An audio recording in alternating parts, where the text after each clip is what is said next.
Merry Meet. We have entered the balsamic moon phase. We're in the last quarter of this lunar cycle. And so for many people, we start to feel pulled inward to explore what exists there. And so for many people, the answer to this is turning in and moving into their shadow work practices. Now, for those of you who are new, you may be wondering what shadow work is. It's a very hot topic these days. So this video is all for you. And for those who've been on the shadow work path for a while, stick around because I'm going to share some of my favorite shadow work tips as well. So Merry Meet, I'm Aislin. This is Ask Aislin. So today I will be answering people's number one questions about shadow work, as well as sharing some advice on how to get started on the path for yourself or how to enhance the path that you're already on. So for those who are here live, hi, it's great to see everybody. You can feel free to drop comments and questions in the chat, and I will get through all of those near the end as well. So I'm going to start actually with a couple of questions, then I'm going to share some tips, and then I'll go back to some of the questions. So these first questions that I selected are very basic. So they're for those who are really new to the path, wondering what is shadow work.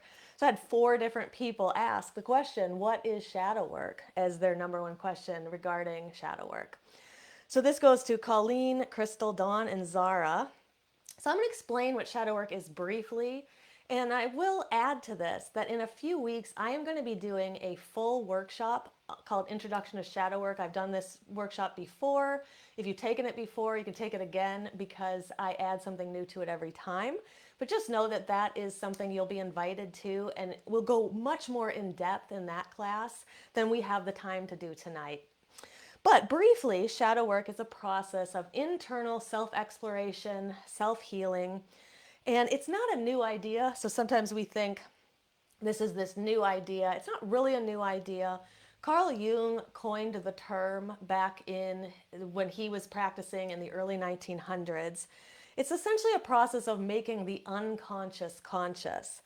And each of us has a set of rejected parts of the self that have been rejected for various reasons. And it's important to normalize this. These rejected parts of you are actually natural, and they're a normal part of becoming a human and in developing in your human development.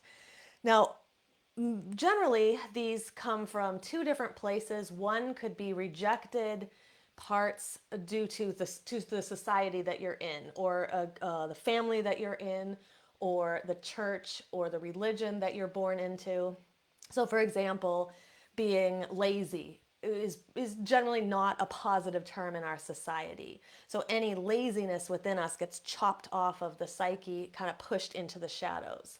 So that's one way that the shadows can form. And there can be some deep and pretty dark things down in there too. Some of our darker, more I don't want to say hateful, but hateful thoughts exist in there, our anger, basically anything that society deems to be unacceptable. Now, on the other hand, the shadow also contains the rejected parts of you, the roles that you tried on that you as a child that you did not pursue. All of those also exist in the shadow as potential. So all of us have these shadow aspects, and the goal of shadow work is to try to unveil them because they're deep down in the unconscious in a place that's hard for us to access. But at the same time, they are actually guiding our conversations we have with people, our interactions we have with them, the things that we're thinking, the things we choose to do. So since they're controlling, at some level, they're controlling what we do, it's wise of us to explore this and try to figure out what exists there. Now, when we can uncover and unveil these aspects, what we find is that it was taking a lot of energy to keep them subsumed down in the shadows. Now, I don't know about you, but this is energy I would rather spend on other things like my spiritual development. And so when we work through the shadow work and we're able to collect some of these pieces, acknowledge them, release some of them, absorb some of them, then we are better able to use our energy for other things like our spiritual pursuits. So for this reason, it's not uncommon for people who engage in shadow work to find that their spiritual gifts, their abilities actually elevate as they do this. And they weren't even planning, they weren't even there to work on that. They were there working on their emotions. But it is this process because everything is so interweaved or interwoven. It's really impossible to work on one thing and not have an effect in another area of our lives. So for this, from an emotional standpoint as well, I believe that shadow work can be as effective, as if not more effective than traditional therapy as well. So I will be sharing more about shadow work, what it is, how it works in the workshop in a couple of weeks. But for now, I'm going to answer another question. Actually, this was a question that was added on to the original one. What is shadow work? And then Dawn said, is this different than being a light seeker? So the first thing I want to say for anybody watching is that light seeker and light worker are not to be confused. They're different things. So light seeker is honestly, it's a word that is newer in that people are referring to themselves as doing light seeking. And it's essentially a very similar process. If you look up the definition of light seeker or light seeking, it's basically going into the unconscious, it's seeing what's there, it's shining light on it and revealing it. And that's essentially what shadow work is. So what you're going to find is there are people who are doing shadow work and they're just not, they're calling it something different, and shadow work is just one thing to call it. But essentially at the end of the day, any time that you're going in and you're uncovering what's in the unconscious mind and kind of bringing it out into the open, we might call that shadow work, we might call that light seeking. Other people might call it other things. For example, I have a friend who does work that is similar, and she even noted the similarities. She said, I don't call it shadow work, but they're definitely in her group, they're actually going in and they're uncovering the things that are keeping people stuck. So very similar words, but perhaps a different pathway or mechanism to get there. Now, I will say in my own group, we call ourselves shadow seekers. So shadow seekers is our membership. And so light seeking is seeking to turn the light on the shadows. We're seeking the shadows. It's all the same process. Now, I do want to answer a question by Maria. Maria said, how do I start? So I wanted to put this question up in the beginning too. She asked, should I journal? I'm not the best at meditation. I know I need to dig deeper, but I just don't know where to start. So this is a question that many people ask. Many people come to me because they don't know how to begin. And just pausing for a minute, saying hello as more people are coming on. It's nice to see everybody. So again, you can put any questions in the chat, and I'm just going to go through everything I've got here, the questions people sent me, and then I'm going to go through the chat and answer everything there as well. But anybody in the chat can feel free to chat with each other too and answer each other's questions. So getting to Maria's question, shadow journaling is a great way to start. Essentially, when you're doing shadow work, you need to have something to start. I call this prompting. So a prompt is different than the actual shadow work, and I explain more about this in the workshop in a couple of weeks, but I'll briefly explain it here. So essentially what we are doing is we are trying to do a prompt of some kind that is going to trigger a shadow work session, is what I call it. And so when you're in a shadow work session, essentially what happens is it's almost like an aha moment. I sometimes say it's like large amounts of information. You receive large amounts of information about yourself, about your life, about something that happened to you when you were 5 or 12 or in your first marriage or whatever. And all of a sudden it's revealed to you, like that light turns on, and all of a sudden you understand that aspect. So that is basically a shadow work session, but we are doing these prompts to try to get us there. So the journaling can be really good because it can trigger you into one of those experiences. I also like shadow hiking or walking, and it's especially good right now because we're in these last few days of the lunar cycle, and we're in that energy where we're naturally turning inward. And so you basically go for a walk or a hike. I like to do this at dusk because that's the time that's most aligned with this part of the lunar cycle, that the daily part aligned with the monthly part. And there you just sort of walk and you let what comes to you come. And because the veil's slightly thin around this time of the lunar cycle, more can come through at this time. So shadow walking, shadow hiking can be really effective.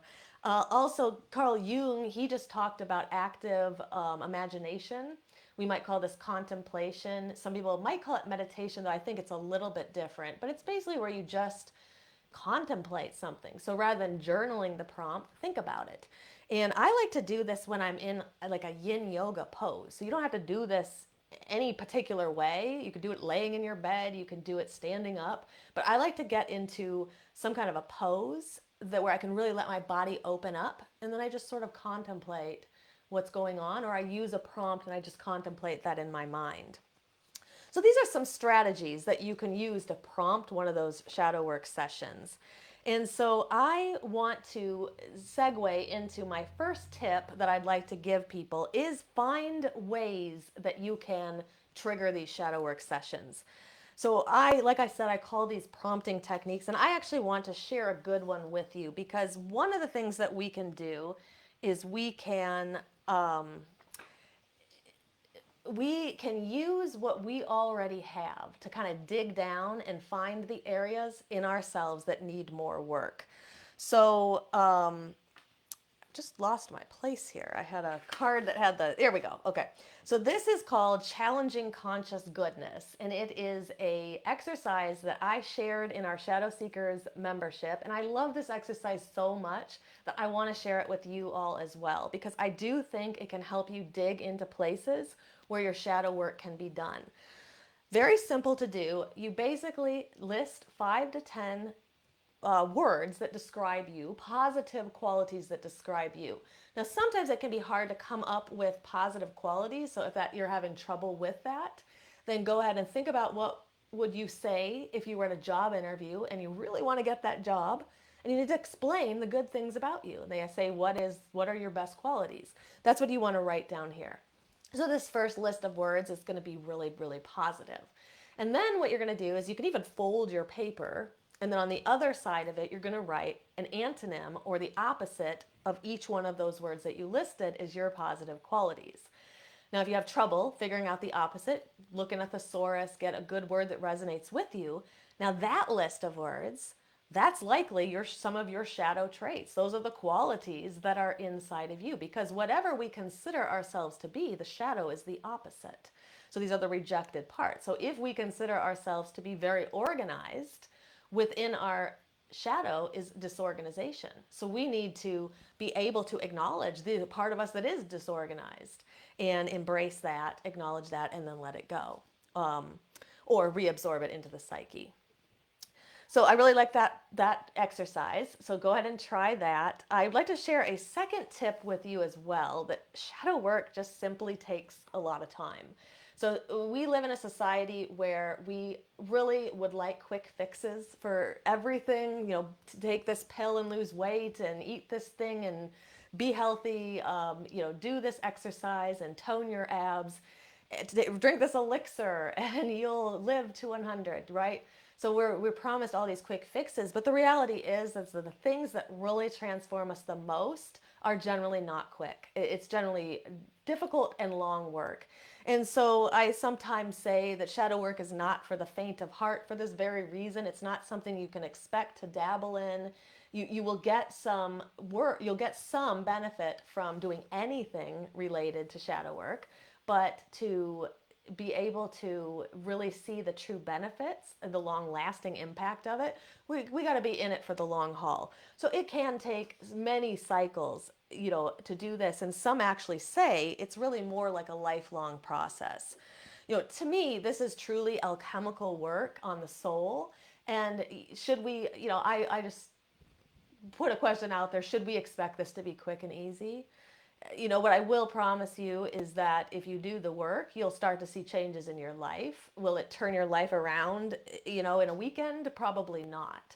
But you'll start to see the impact of it. And as you go dig deeper and deeper and you do cycle after cycle of the work, that's where you really start to see the lasting benefits. It's also important to manage our expectations. If we want to create that lasting transformation, we just simply have to be willing to go slow. We can't expect it to be a fast process. And we also have to be okay with not having all the answers right now. Let what's coming up be revealed to you, and recognize for every answer you receive, you may get 3 more questions, but they will get answered on this path. So I promise you that shadow work works, and I am proof of it. It's why I decided to teach it, because it worked so well in my own life and the people that I brought it to. But that's if you give it a chance.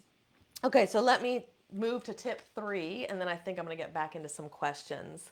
So I think that pairing shadow work with energy work is actually accelerates the process of it. So what I mean by this is shadow work really helps us release the emotional blockages that we have, but energy work releases the blockages that are in the energetic body. And the thing is that all of our bodies are so interconnected to one another. We have the physical, we have the energetic body, we have the emotional body, we have the mental body, and then we have the body that's connected to the soul. But they're all like Russian nesting dolls, one in the other. So when we work in one place, we see benefits in the other, but the others. But the other aspect of that is when one side of it kind of goes out. So let's say we aren't sleeping enough or eating well or not exercising enough, something kind of goes out of the physical body, we can expect that to have ramifications in the energetic body, in the emotional body, and the mental body, and even in the soul. So, for this reason, I think when you pair shadow work with energy work, we're working on getting rid of the blockages in the emotions, but also in the energetic body. So, this can look like doing chakra healing, chakra balancing. It can be doing breath work. It can be doing energy exercises, but something where we're working on our energy and working on our energetic blockages greatly, greatly accelerates the process of shadow work.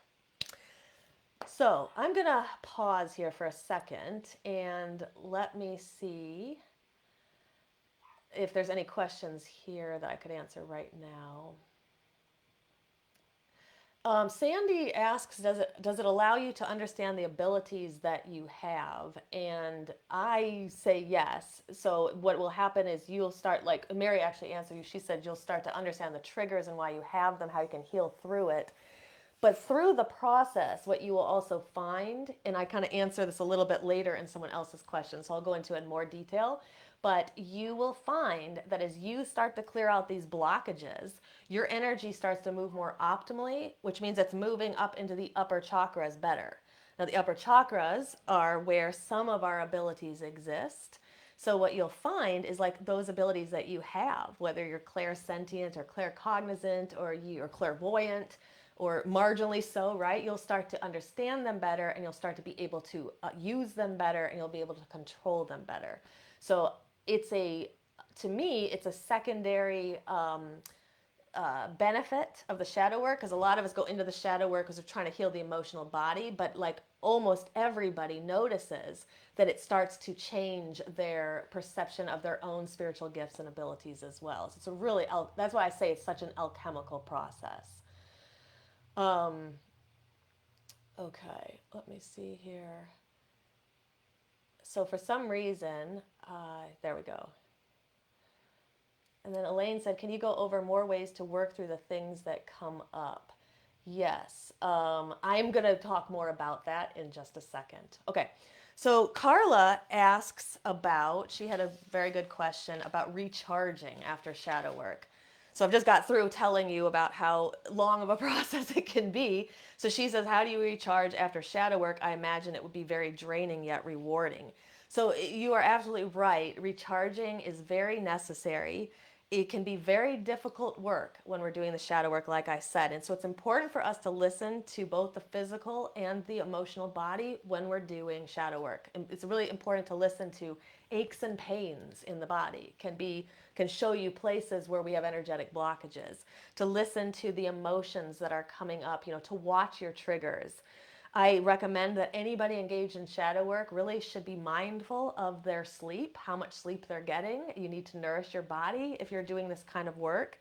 Eating well, tending to the inner child. Inner child work can be part of shadow work. And so just making sure the inner child is satisfied and happy, because they will be a great ally in your shadow work.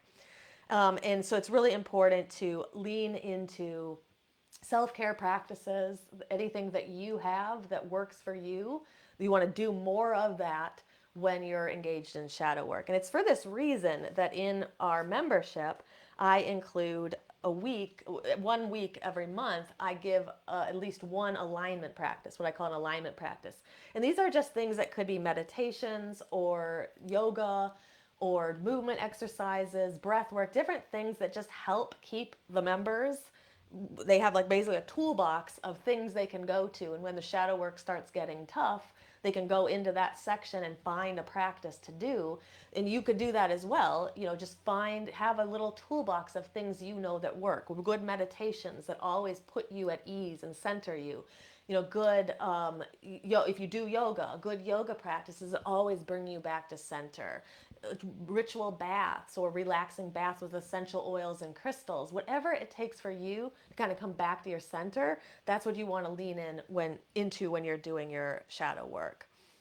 Also, I should say, as a recharging idea, is that don't be afraid to get a traditional therapist too if you don't have one, because they can actually work hand in hand with the shadow work you're doing. It's not exactly the same process at all, but it can be good to have somebody on board who you're working with that you can go to when the stuff starts to get tough. You can also get a mentor, someone who specializes in shadow work. Join a group where people are doing shadow work, because it can be good to not be alone, to just know that there's other people who are going through it with you. So Angela asked how often you should be doing shadow work, and I think this is a great question. So she says, how often do you do it? Do you do it every week? Do you do it every day? And absolutely not. It would be way too much to be doing it every day. And every week might even be a lot. So my recommendation is just to kind of understand that when you're in it, it's a process, and that you can do a little of it here and a little bit of it there. You're kind of on the path. You know that you're doing shadow work. And what I would say is once a month, maybe twice a month, is a good aim for truly intense shadow work. And then in the meantime, you can be doing other things too. So working on your self-care, working on your energy work, doing those things when you're not doing the shadow work. Now, I will say that sometimes the sessions come up unprompted and you can't really help it. That happens to me a lot near the dark moon. Like I'm trying to do something else, and all of a sudden I'm doing shadow work, and I'm receiving insight into things in my life that I didn't understand before. So just know that the more you do it, the more of these experiences come. It's kind of like when you start to tap into your clairsentience or your clairvoyance or any of your abilities or gifts. The more that you're aware of it, the more you're aware of synchronicity around you, the more of it you start to see. So I would recommend, as far as how often to do it, it's going to be a different answer for every person. But I would say start with, once a month, do it around the dark moon. Now that leads me to my fourth tip, which is use the lunar cycles to guide you. I can't stress this one enough. So shadow work is especially aligned to the dark moon. This balsamic moon is the 3 days before the next cycle begins. Really any time in last quarter, that last week of the cycle, many of us are pulled inward. We are already receptive for this kind of work. And so we can get some really good shadow work done here and a really powerful release at the dark moon. Then you can use the waxing half of the cycle to do the other things, recharge yourself, work on your energy, work on other things in your path. And then when you kind of hit that fourth week of the cycle, you dive down into your shadow work and let go of a bunch of stuff. Now, I will say though that some people, they cycle on a different cycle. So it's important for you to know how your energy is. And if you don't know how your energy cycles, pay attention to it for the next few lunar cycles. Just write down the phase of the moon and write down how you're feeling energetically and how you're feeling emotionally. It can just be a word or two. And then you can track that over several cycles. And some people will find they're actually more in that inward turning point at the full moon. So for them, actually, they're going to be more receptive to the shadow work then. Everybody's going to be different. Now, the majority of people tend to kind of find it's the dark moon is more conducive to them, but everybody will be different. Okay, so I am going to answer a couple more questions. So Quentin asked about crystals, and he said, do crystals work with shadow work? And I say, absolutely, crystals work with everything, and definitely for shadow work. So, good crystals are, it's going to really depend on you, what crystals you resonate with, as well as what you're specifically working on with the shadow work. Onyx and obsidian are always good go tos. I have just love it so much, so I brought it. But my friend gave me this little. He is made of onyx crow, so I actually keep him on my shadow work altar. And then she gave me a obsidian dark moon, and so I keep this on my shadow work altar as well. So these two stones for me are really good allies when it comes to my shadow work. I think another really good stone is labradorite is so good for shadow work, mainly because it helps to ease anxiety and panic and things that can come up when you start digging down into the shadow. Sometimes there's a lot of trauma. There could be a lot of trauma there in some of these parts that we're going to get into. And so labradorite can be really good to work with when you're doing it because it helps to ease some of that panic and some of that anxiety that can come up. Now, another stone I think is great for shadow work is rose quartz. This has to do with the fact that you're getting into the emotional body. There can be a lot of things that come up that make you feel kind of bad at times. And so when you working with rose quartz, it has that energy that really asks us to accept ourselves unconditionally. We need to really try to find unconditional love for ourselves when we're doing this kind of work, and that rose quartz can help us. It also really is good at helping us clear anger and resentments, things like that, and that can come up during the shadow work as well. So you start to uncover perhaps things that you had forgotten about. It may bring up a little bit of anger, or a lot of anger in some people, and rose quartz can help you transmute some of that. Another stone that I really love would be amethyst. Amethyst is tied to the upper chakras. So I think that it's a good stone for when we're turning inward. It's a good stone for dream work as well. And then I also like lapis. Lapis is a good stone for communication. And part of what we're doing in shadow work too is as we start to clear these blockages out, we have better access to the higher self. And so the lapis can help us communicate with that higher self, because that's really where these messages are coming through. So when I say like you get this insight into something that you didn't realize from childhood or 20 years ago or 5 years ago, that some of these messages are actually coming from the higher self, which has all the answers. And lapis can help us communicate with our higher self. And then, of course, selenite and quartz are always good stones. I think they're really great for this type of work because we are bringing up some negative emotions, right?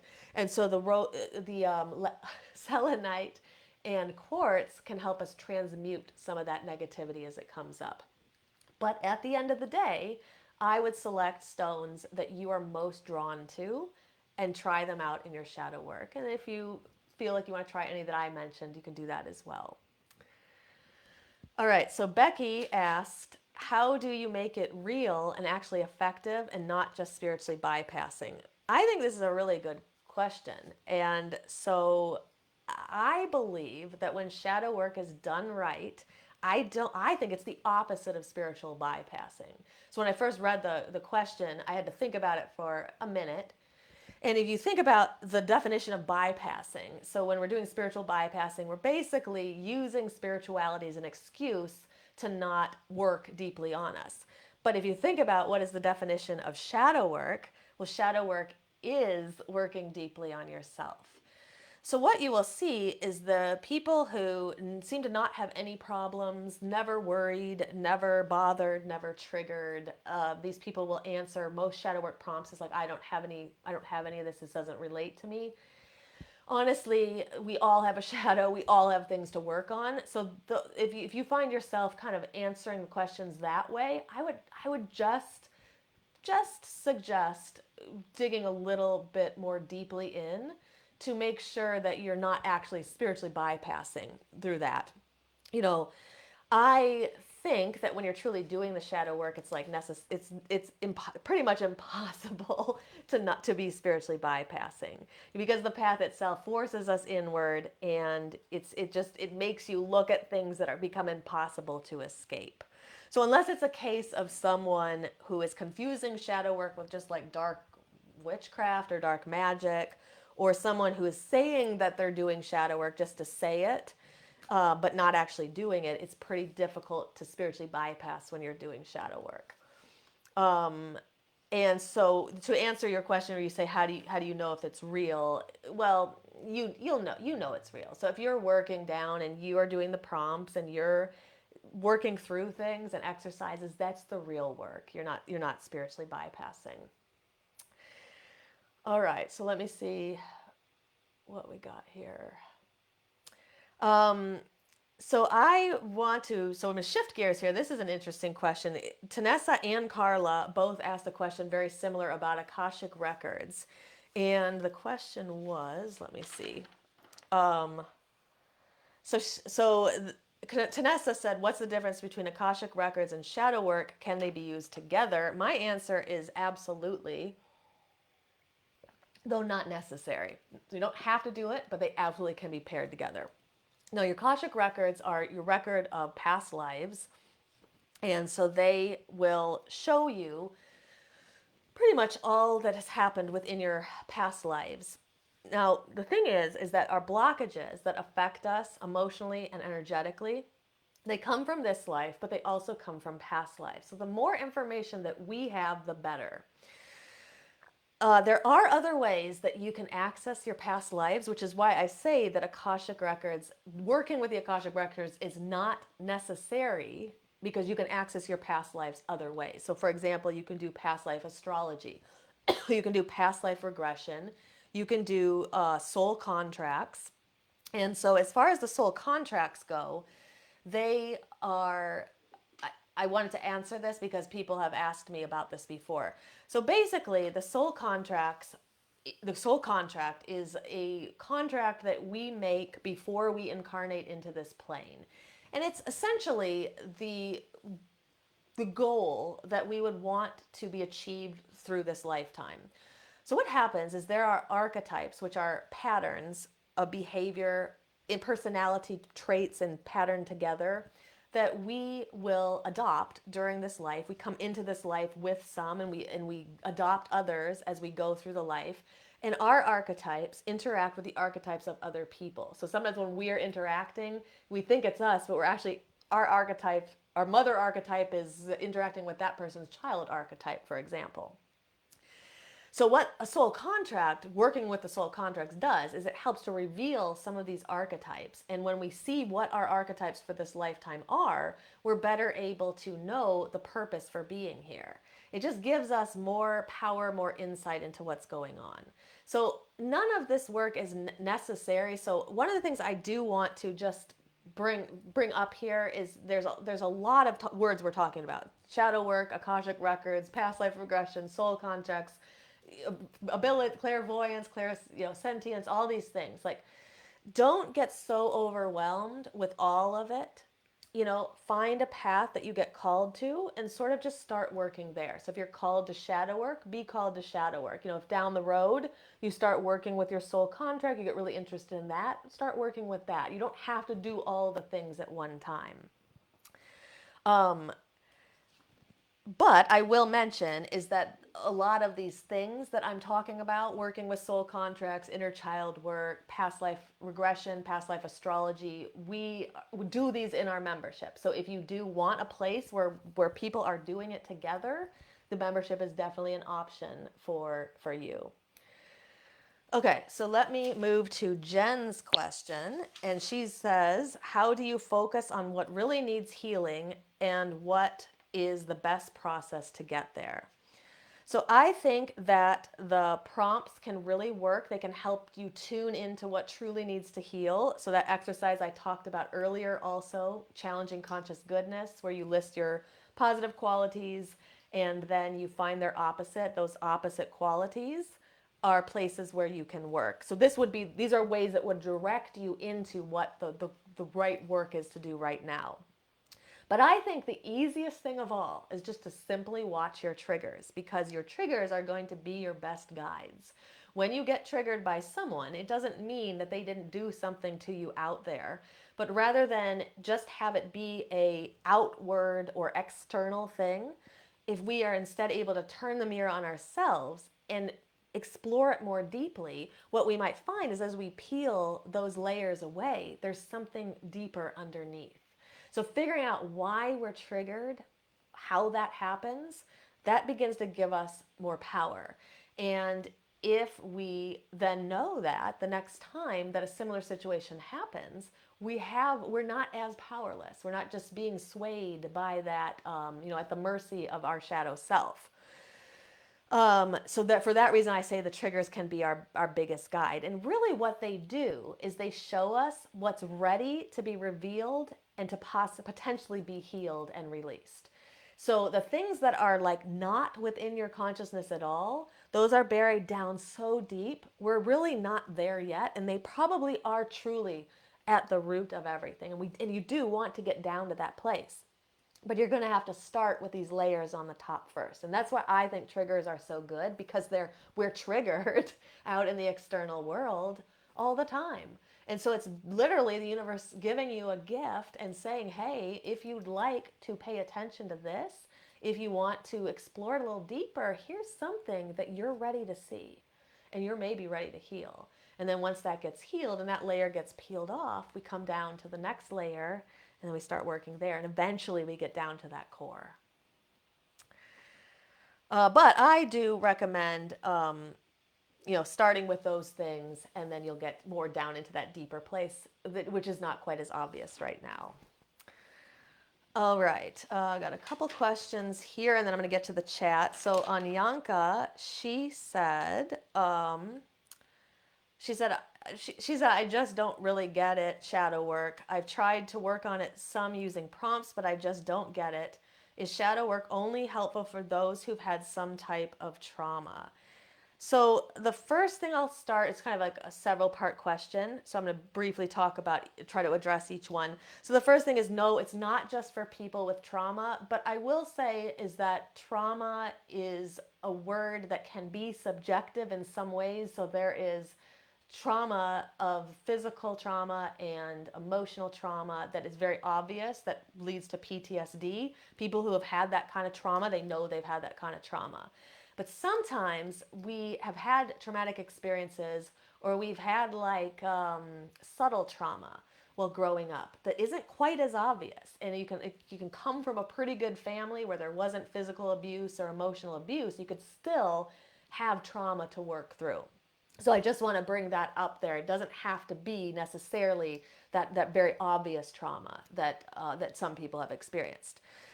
But we all have a shadow no matter what. And that shadow can be worked on by us now, or it can be worked on by us in the next life. And I will talk about that at another time. That's a whole different episode. But some theorize that what Catholic purgatory actually is, or where that idea comes from, is this idea of people who didn't really work on what was necessary to work on during this incarnation. And it needs to be resolved somewhere. So it gets resolved after we cross through the veils and before we go on to the next life. So I don't know about you, but I would rather work on that work now, especially because I feel called to it. And if you are here sitting listening to this, you're interested in shadow work to begin with. So there must be something that's calling you to it as well. Now, if you're having trouble with shadow work, like saying I just don't get it, that isn't uncommon at all. I hear that a lot from people. And it could just simply be that the timing isn't really right to be working on it. So maybe you feel called to it. You kind of know it's in your path. Like I always knew that there was something for me in discovering breath work, but it took me a long time to get there. It took me probably 10 or 15 years of kind of knowing that there was something in it for me before I actually got to a place where I found the right teacher and I was in a place where I could commit to it. So just know that while it is necessary to do the shadow work at some point, it doesn't have to be done right now. and it just may just not be the most optimal time. So for example, if you're having some lower chakra issues, so like down in the root or the sacral chakra or even the solar plexus, if you're having anything in your relationships, feeling safe and secure in your home, worrying about money, things like this that are kind of in those like lower, more grounded chakras, it can be hard to get up and do that emotional work. So I say that people should really try to be gentle on themselves. Work through some of that lower chakra stuff first and then see if that opens up and maybe shadow work starts to make more sense when the timing is better for you. And then you just try it at a different time. Um, so I also would recommend, so like I mentioned a couple weeks, I have a workshop I'm doing, Introduction to Shadow Work. I'm going to share a lot of tips in there. I'm going to talk all about what shadow work is, how you can do it, give you some exercises. So if you want to learn more, come to that and just see if something starts to resonate with you. But also don't feel forced to do shadow work in this moment just because everybody's talking about it, or you just never feel that you're forced to do anything in your life. You know, you will come to it at the time that it's ready for you. Um, all right, and then I've got one more question that was given to me, and then I'm jumping into the chat. Nancy said, how long before the shadow and inner child grow up and all the negativity and trauma goes away and the past no longer hurts you? So this is a good question. So, like I mentioned earlier, it really does take time to work through shadow work, and negativity and trauma may not necessarily go away. So it's not really a magic wand that we're going to just make it all better. But what I will tell you is that through cycle after cycle of the work, we start to get much better at dealing with it. We're not as affected as much. There are things that used to very much affect me that I almost can be unfazed by them now. And I owe it to the extensive amount of shadow work that I've done. So, what I would recommend is again, just kind of instill patience in yourself. Try to be patient. I know it's hard to do. We want it to be better, we want it to feel better, but over time you will. Now, as far as the inner child goes, the inner child doesn't necessarily grow up. We don't really want it to grow up because it's the inner child. So the inner child will become more whole and will become more healed through shadow work, but we don't really want her or him or they to grow up. Um, so what I will mention is that you are in the membership. I know Nancy's in the membership, and we are going to be working with the inner child. So I think you're going to find that very valuable. We're doing that in a couple months. So you are doing all the right things by being in the membership, doing your shadow work. So just try to have patience with yourself. You know, lean into your self-care, the things that you really love. And celebrate your small victories. So, for example, it may not feel like the trauma is gone. It may still very much feel like the pain is so potent from the past. But if we can celebrate our small victories, we start to realize that perhaps we're not as triggered by that family member as we used to be. Perhaps we realize that we're not as troubled by that situation as we used to be. It's those small victories that become very necessary to celebrate when we're on a longer path like shadow work. But just know you're doing the right things, Nancy, and in little by little it will get better. Okay, so I'm going to dive into the chat here. I see a lot of people saying hello. It's so nice to see everybody. So Danielle asked, when will the membership be available? And so the membership is going to be opening up at the very beginning of March. And the first session for people who join in this group will be on, I believe it's like March 10th or 11th. So in the membership, we meet live twice a month. So there's a ritual and there is a workshop. And then there's also a third option to come live to office hours. This is just it's just me and the people who come, and we just talk through what's going on with everybody, share with each other. So the membership will be opening up beginning of March, and all of that information is going to come soon. So a lot of the people here who are in this chat who are live right now, I know you're already on the waiting list, so you will be sent all the information first. In case we fill up all of our spots. You guys will be sent everything first. But I will be doing a workshop in a couple of weeks. So this is probably actually going to be, I don't know if it's going to be on on a Wednesday in 2 weeks, or if I'm going to do it on a weekend just to help more people come. But it is a full-length class on shadow work. We'll dive in. We're going to talk about different ways to do it. So I see some people saying like, how do I start? So that would be, we're going to talk all about that in that workshop. And then at the end, we'll talk more about what the membership is, and then you get a better idea of what it would be like if you joined it. So, so let me see what else here. Tanessa mentioned Apache Tears for Grief. That's actually a great recommendation for working with a crystal. I like that a lot. Actually, I'm sorry. Apache Tears, though, is that herbal? God. Or is it a crystal now? I might be thinking of something else. So, but yes, they are very good for grief, and grief comes up during shadow work. So good to use with that. Janessa said, what would a shadow work altar look like? Okay, that's a good question.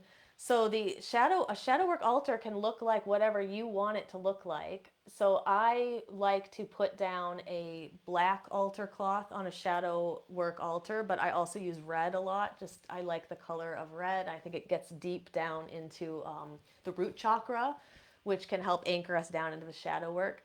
But just like any altar, there's not really a right or wrong to this. So on a shadow work altar, you might place anything that you're doing. So for example, in our membership, we do rituals. So I build a little altar here for everybody to see who's coming to it, virtually. And then at home, they might build one for themselves. So you could put your crystals on it. You could put candles. You could put anything that you're going to work on at that time. If you want to just build one for in general, you can put, again, anything you want to on it: candles, crystals, maybe mementos or things that you're working through, maybe a picture of yourself as a child if you're working through inner child work, things you find, synchronicities, stones you pick up out in the universe, feathers.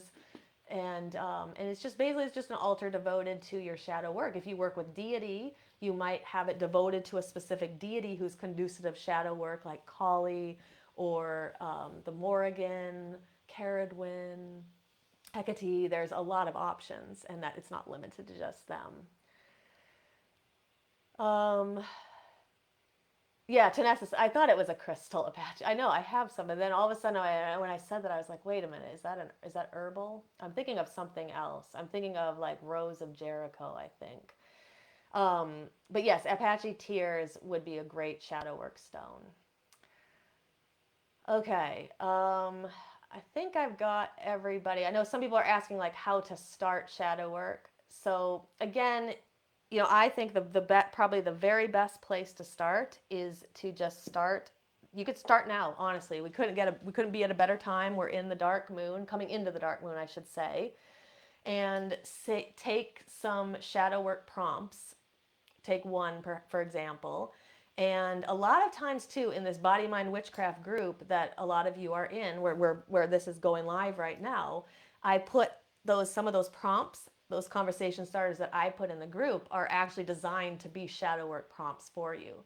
So you can go through. There's one today about how is the ego keeping you back from reaching your dreams. So it's just things that are meant to make you think, and during this time, because it's so conducive for turning inward, just start reflecting on those things, but also really watch for the triggers out around you in the world, because that can be a good way to identify parts of your shadow. And then another thing I would say is on the dark moon, or in the balsamic moon, which is the 3 days right before the new moon. The new moon is late night, and I think it's late night on the West Coast on Sunday night, and it would be early Monday morning for the East Coast. So leading up to that time, we have a lot of space that's really conducive for letting go of things. So perhaps have some kind of a releasing ritual. It's so simple. I say it all the time, but this ritual is so simple and so good. Just take a piece of paper, write down all of the things that you would like to release, and just really let it, just like, I almost think about like vomiting onto the paper, just all the things that are not serving you, that you want to get rid of, just put them out on the paper. And then you can do something to ceremonial get rid of that. So like ripping it apart, or burning it, just sending that off to the universe. Do that several cycles and you'll start to feel a little bit clearer. And once you have a little bit of that released and let go of, then it's easier to go deeper cycle after cycle. And you'll just start to find things coming up for you that you can let go of more, and you can let go of more the next time.